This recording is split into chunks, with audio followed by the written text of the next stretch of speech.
get to kill motherfucking Nicole. Let's talk about it. So, having a conversation with a couple of people, and a question came up.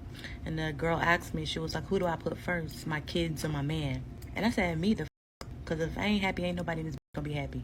And that's just how I feel about it, and I mean that shit. But next is my kids. And she like, oh no, because your kids could, leave you. Your kids could grow up and leave you. And I'm trying to tell her, like, my nigga could wake up tomorrow and get a better. He could wake up tomorrow and pack his shit and leave. What are you talking about? At least my kids gonna wait till they 16 through 18 before they start acting a fool. So no, my kids is next.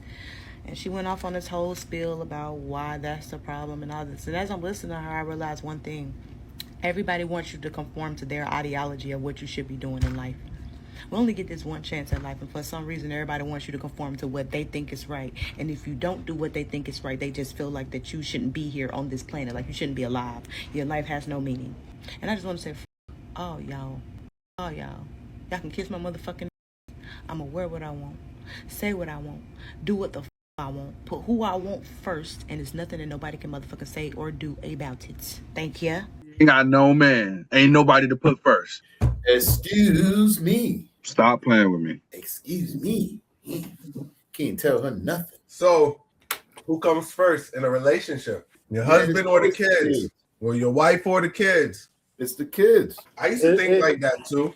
Okay, I think what I'm perceiving, what I think about my observation, I think she was talking to somebody that was probably hitting her from a biblical perspective. Mm-hmm. That's why she said ideology. Because in the biblical perspective, you got the God, husband, wife, kids. So if somebody's trying to explain that to her and saying, this is the correct way, and the person really believed this is God's order, and then somebody that don't know or came up, if you came up in a single parent home, of course it's your kids first. And if this guy's not the father of your kids and he's just a stepdad or somebody else, the kids come first. You feel me? And if he's husband material, or if he's just somebody there, what I'm saying, she's just laid up with somebody. There's this boyfriend, girlfriend living in the modern day world, how we do.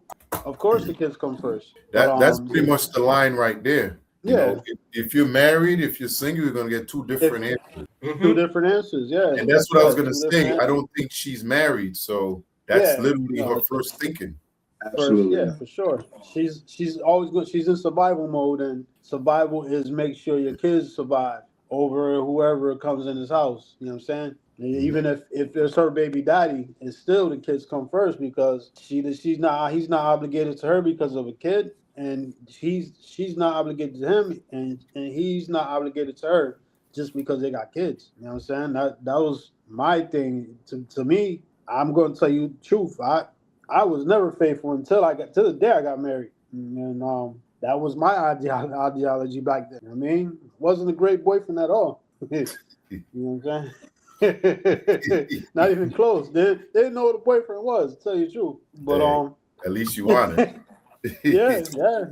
I let it be known too. I wasn't like I hid anything. You know what I'm saying? It was like when I got that call, it was like, all right, and I started to read and seeing my whole life out of order, and I got to put it back in order. I got to submit to him. And I'm like, I got to do this, I got to do that. I don't know how I'm gonna do it, but I gotta play these cards that I'm dealt with now. I got to take all this chaos and try to bring it into order. So that was my opinion. 12, I need to hear you. So I agree. I had to think about this. So different stage in your life is different things. So if you go with your kids, you isolate your wife. Mm-hmm. You know what I'm saying? Even though in relationships, so there's different stage. Like let's say when a baby is born, somebody's going to be kind of neglected. If you got, and people go through this when a child is born. So after a lady give birth, the baby needs attention. Either the father gives the baby attention, the mother gives the baby a lot of attention. Somebody feels left out in that situation, right? This is for couples. If you're a single mother, you will never experience that, and that's one of the things they kind of think. But when you're married, somebody kind of, most of the time it's men because they're kind of put on the back burner. That's where infidelity comes in, right? Mm-hmm. No, you know what I'm saying? She got the baby, she's spending time, for some dudes, I'm not saying all, some, right? Or on that flip, because that's what I was thinking. I was kind of going through some of the stuff. Or ladies go through postpartum depression, where the men now, we talking about relationships now, where some men, where the real men know, hey, she going through postpartum depression. I got to step in, be there for the kids while she's on postpartum depression. Because ladies do withdraw hard. Some people don't understand that, but some ladies do go through postpartum depression where, you know what I'm saying, there's like they out of it. You know what I'm saying? You got to step in, be there, and kind of recover everything. So I was looking at it from that point of view, because from the baby side, right? But after the baby makes it out that stage and is walking and talking, the kids go off. If you only live for the kids, and when the kids leave, now you have to turn back to your wife. Complete strangers at that point. Exactly. So you would want to put your wife first. You and your wife do it together and go for the journey, because that's how I really had to think about it. You know, but this becomes harder as you go through life. You know what I'm saying? Because once they're gone, that's how you see these marriage end up certain amount of years, and as the kids leave, it's divorce. You know, I get it, because you're speaking from a couple or marriage point of view. Exactly. Yep. But from her point of view was totally opposite, because she's not. I don't think she is thinking relationship at all. Well, you heard what she said. Yeah. She said that her man could just leave her for leave. Yeah. So that's what probably used to. Say the word, but she describes herself in a very.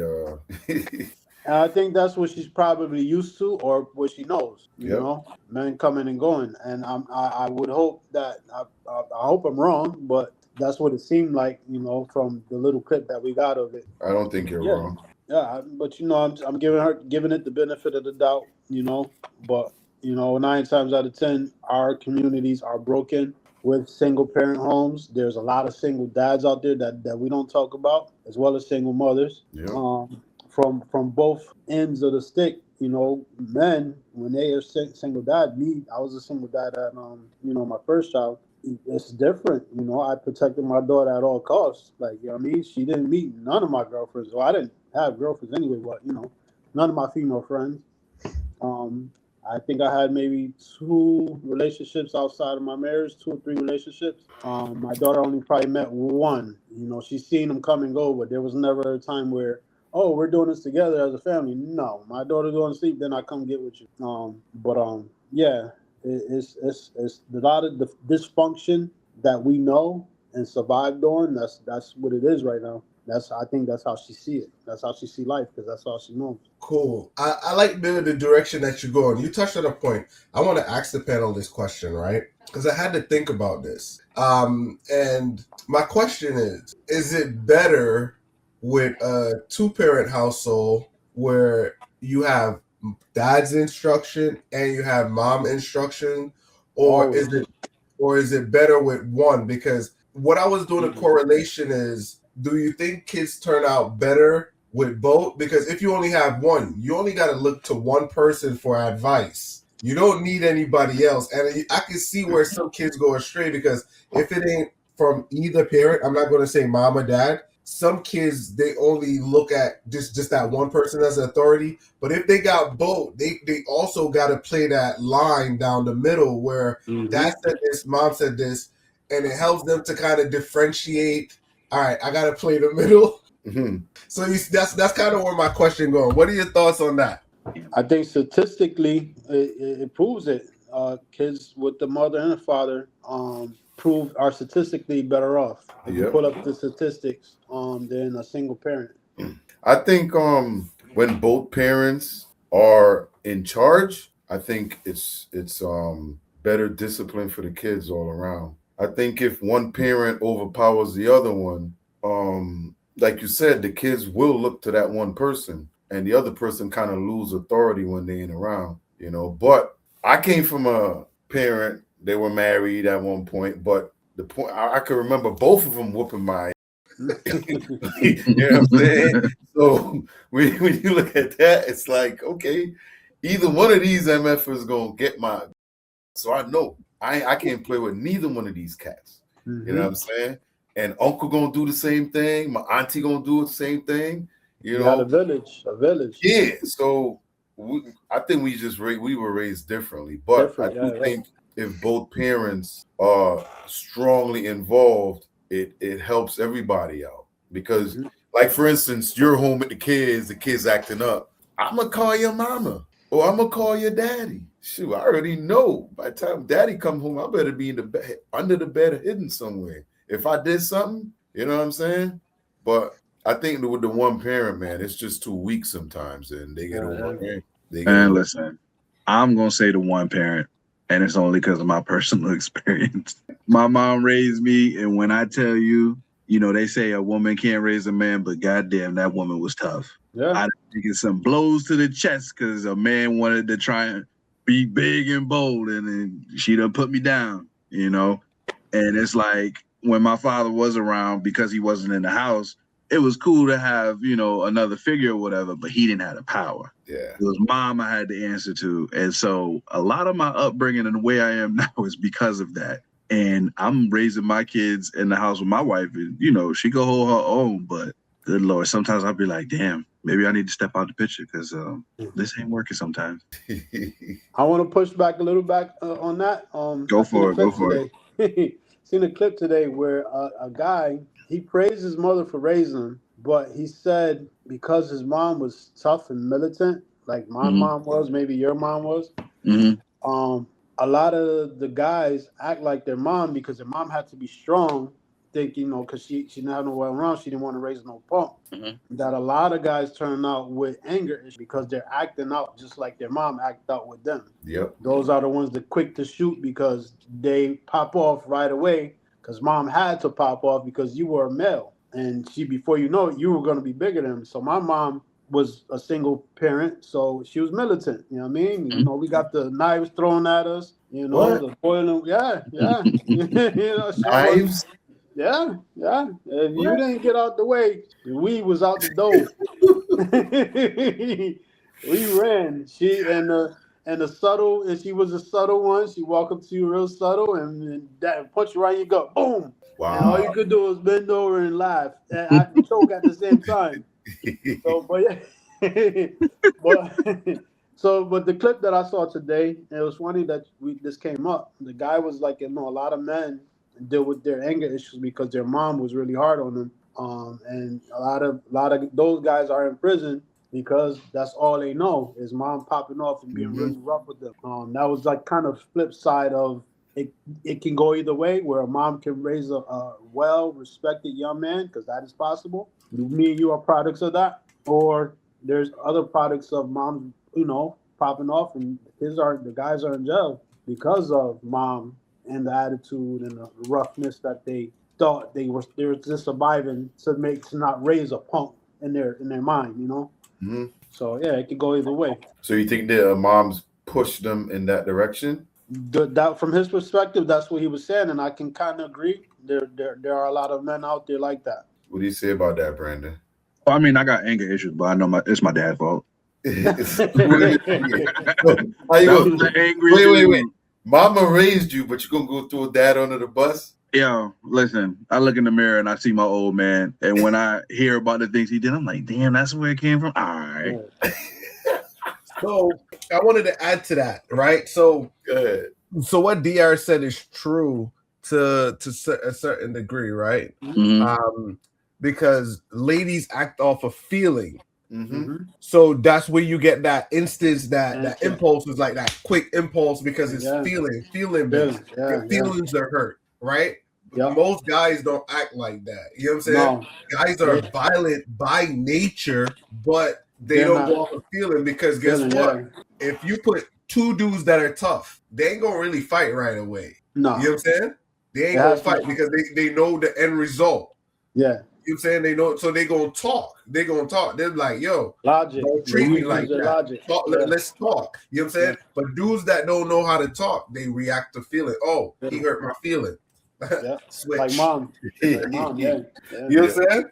So I seen that. Yo, I remember one time I was like, yo, I seen two like dudes, like these two dudes were bad. And I'm like, oh, they about to let this junk go. No, let me holler at you, play. I'm like, what? What happened to the click? You know what I'm saying? But no, it's like, no, player, let me holler at you. Let me. And I was like, yo, that's the first time I seen like two real bad dudes. It's like, yo, no, let me talk to you. And they went, they talked, miscommunication. Yo. I was like, whoa. That, and I seen that. That was the but I thought they was going to air it out, but no, they talked. But two of them were big in their own right. You see what I'm saying? I'm no punk. Yeah. So I mean, I think the guy that was in the clip said that he said the same thing you just said. He said the guys that were raised by their fathers are pretty cool because they think they had their father there to actually talk to them and teach them logic instead of feelings. Yeah. So it's a blessing if you got them both, man. It's regardless to how the outcome it was or whatever. If they're both there, even if they're not together, they're both putting in that work. It's a blessing. So you guys touched on something. I was saving this question, right? We talk about it probably a little bit more, but here was the question that was posed to me 2 weeks ago in a world religion class, right? It was saying most African countries are matriarchy than patriarchy. So in most like churches, so America, the black churches has been the only institution that like helped raise a lot of minority people, but most of it was mainly because of women. And this was due to some of the contributing factor. We're not saying the only factor. Some of the contributing factor to this is ladies running things. And I had to sit and think about it because it was saying in most African countries is matriarchy, and in most Western thing is patriarchy. Mm-hmm. And I had to sit there and think about it. But if you look at it, most black household is mainly matriarchy, ladies running the household. So guys don't have that sense of what a patriarchy actually look like. Yeah. Most men don't know what it is. So every black guy go out there and like, oh, I'm gonna be a man, but most of their household been matriarchy, not patriarchy. Yeah. I mean, you got to look at it at the construction after slavery, the breakdown of the family. Where if you go back to slavery, they took the man out the house, and they just in modern times they do it in a different way. Yep. Taking a man out the house with the welfare and all of that. You couldn't have a man in the house to receive government assistance and all of that. So and they gave most minority women Section 8. They gave it to them. Sorry, in order for you to keep the Section 8, you can't have no man in this house. And if you have a man in this house, they double up on your rent. They double up on, they make it unaffordable for you to have. And if you work a certain amount of hours, you can't get to Section 8. I know people that would not work a full-time job so they can keep their Section 8. So it's a mental breakdown from slavery that they continued to do in a different way. Same thing, just in a different way. They modernized it. And we're dealing with that, not saying that we all have to, but a lot of people fall by the wayside because of the program. Yeah, but I think what was in the 60s or the 70s when they really started bringing those programs out. Mm-hmm. Because before that, the black Americans or black people in this country, a lot of them were married. Yeah. So I think like the late 60s when feminism and stuff started coming in. Yeah. And then once all that stuff rolled in, they started separating. And we had the families that had 10, 12 kids back then in the 60s. Oh, yeah. Now, what's that? Everybody wants 2.5. What's that? Listen, me and Joe's great grandmother had 15 kids. Exactly. My grandmother had 12. And they had strong. After that, everybody had at least 5. Yeah, at least. And it's crazy. And now when you look at, and they stayed together back then. And stayed together. Stayed together. But now the government make it so affordable for them to stay in their own. Plus, they want a different household vote. They do all kind of stuff going on there. All types of stuff. All types of stuff. And it's by design. And unfortunately, a lot of people do fall by the wayside, and a lot of people wake up and be like, listen, I'm not going to be that person that my mother or father was. I'm going to try to break this cycle. A lot of people snap out of it and then be like, me being, my thing was, I knew I was gonna be there for my kids. So I didn't know how to father my kids. I may have overprotected, overdid everything because I didn't know any boundaries of not, when to stop overdoing something. But I know I gave them what I didn't have. So I'm learning as I go. Now that they're all grown, still learning. Still learning because I found out as they get older, they need you a little bit more. Yeah, that's till you die, brother. Yeah, till you die. Yeah, that's till you die. It goes on. Yeah, still learning, man. But and it's good to have somebody that's I can look at, like my pastor, model his family the way he did. I mean, not saying that I want my family to be like his, but I have somebody that I can look at or go to. Like, yo, listen, my dynamics is way different than his, but there's some type of model there. Yeah, you got a template. Yeah, you got a template for sure.